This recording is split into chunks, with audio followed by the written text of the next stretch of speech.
रजनीश हमारे संवाददाता इसी खबर पर हमारे साथ जुड़ चुके हैं। सीधा रुख उनका करेंगे और जानकारी लेंगे, क्या कुछ अपडेट है उनके पास। रजनीश, क्या कुछ जानकारी सुनवाई को लेकर अपडेट?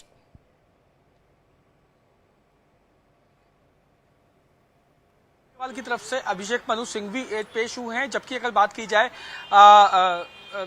ईडी की अगर मैं बात करूं तो एसपी राजू जो एएसजी हैं वो पेश हुए हैं। और अब अभिषेक मनु सिंघवी जो है वो लगातार अपनी दलीलें दे रहे हैं और लगातार कोर्ट को कन्विंस करने की भी वो कोशिश कर रहे हैं कि किस तरीके से अरविंद केजरीवाल को जो याचिका दाखिल की गई थी अरेस्ट को ईडी के द्वारा गिरफ्तार करने की और उनको जेसी में भेजने की, उसको किस तरीके से वो असंवैधानिक बता रहे हैं। मैं अगर सिंघवी की बात करूं तो अभिषेक मनु सिंघवी जो है वो वीडियो कॉन्फ्रेंसिंग के जरिए जो है पेश हुए हैं। वहीं अगर एसपी राजू की अगर बात की जाए तो वो भी जो है वो वीडियो कॉन्फ्रेंसिंग के जरिए कोर्ट में पेश हुए हैं। सिंघवी ने इस समय कोर्ट से कहा है कि इस समय में बुनियादी ढांचे के मुद्दे, स्वतंत्र और निष्पक्ष चुनाव के मुद्दे और लोकतंत्र के मुद्दे की बू आ रही है।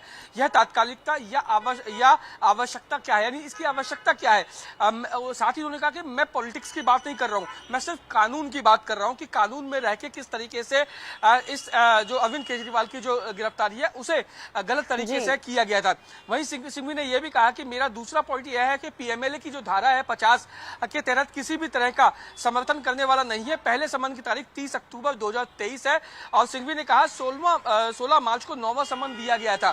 साथ ही अगर बात की जाए अभिषेक मनु सिंघवी की तो मैं आपको बताऊं कि ये अभिषेक मनु सिंघवी ने कहा कि ये टाइमिंग का जो है वो इशू है। अक्टूबर में उन्हें पहला समन आया और 21 मार्च में उन्हें अरेस्ट कर लिया गया। ये गैर संवैधानिक जो है वक्त है।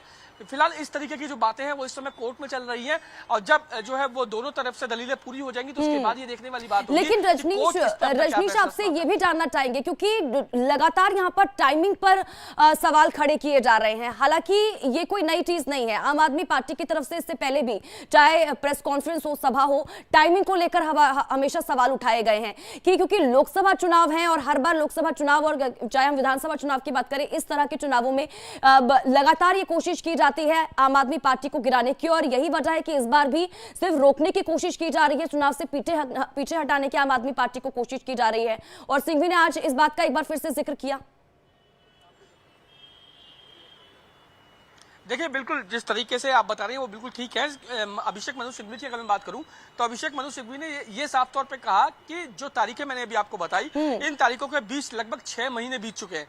आप स्पष्ट रूप से बिना किसी पूछताछ, बयान, सामग्री आदि की गिरफ्तारी कर रहे हैं जो गिरफ्तारी का आधार बन सकता है। ये अनोखी बात है, इसमें कोई धारा 50 की ही है ही नहीं।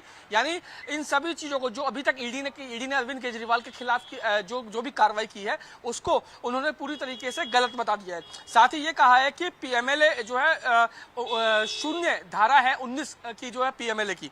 सिंघवी की अगर बात की है तो अभिषेक मनु सिंघवी ने सुप्रीम कोर्ट के विजय मदन लाल के फैसले का भी हवाला दिया है कि विजय मदन लाल के मामले में जिस तरीके से जो फैसला दिया गया था सुप्रीम कोर्ट के द्वारा, उसका ही हवाला इस समय कोर्ट को दिया जा रहा है अभिषेक मनु सिंघवी के द्वारा हाई कोर्ट के अंदर।